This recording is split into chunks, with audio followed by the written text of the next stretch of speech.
Uriya urutoki mwana n'urwanjye njye narakubwiye ndi umukire.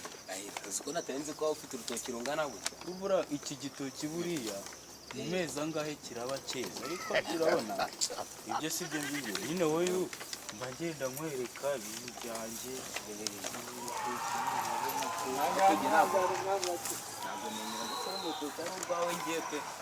urabona hose mwana. Nibyo nakubwiye ko mfite n'imodoka ukabyanga, nawe nzabikwereka mu minsi iri imbere. Izi zose akaba izawe. Ahubwo fata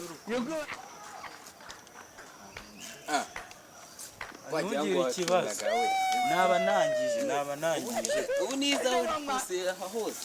ahubwo se urebe iyi mvirope nazanye, iyi ngira agendamo ubusa. Noneho ugiye kubitwara wagira ngo urabukibye we mukawugenda uhishe se.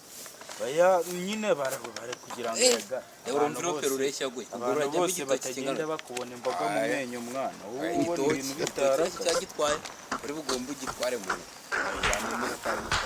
urabona ubundi ahubwo natangiye gukina mwana. Mu minsi yashize ibintu zari zimeze neza zifite ifumbire, nkeneye kuza nkongeramo ifumbire rwose. urabona izawe umezana mvirope aje gukitoki nta gitsina yabarize. Ariko rero nawe ntujya wemera insina n'izanjye mwana. wabara ko y'amafaranga kugira ngo ubyemere se nkubwire iyi ngiyi ngo izera mu gihe kingana iki. izerera igihe kingana iki? Iyi ngiyi amezi ayo 2 n'icyumweru kimwe iraba yeze. Iyi ngiyi urabona mwana ibintu bitangiye kugenda bica mu ntukambone ngo nuko twakuranye ndakuruta, ariko twarakuranye. ntabwo njye nabyemera rwose. ntabwo nari makumanuka ipfira hose nawe mepfire buriya kiriya gitoki uri kubona hari niko ngiye kuza mu kanya ndagica kiriya ndagitaha.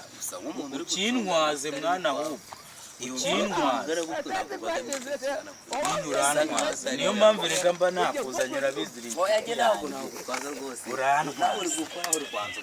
mucira ingata se ahubwo yaba ari ukwangiza insina, yaba ari ukwangiza insina. Bwira mwana yewe nimba ari rwo tugiye kuvugana ukuntu umeho kujyana emere cyangwa mwamara ibitoki sha